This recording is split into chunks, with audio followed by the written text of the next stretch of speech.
కోరు వీరి పేరేను. ఇది మనుషులు ఆడే ఆట అనుకుంటారే అంతా, ఆ దేవుడు ఆడే ఆట అని తెలిసేదెప్పుడంట.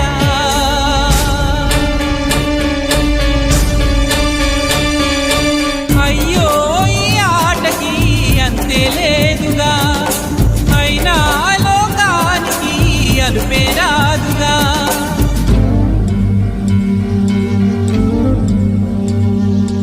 వీరి వీరి గుమ్మడి పండు వీరి పేరేను.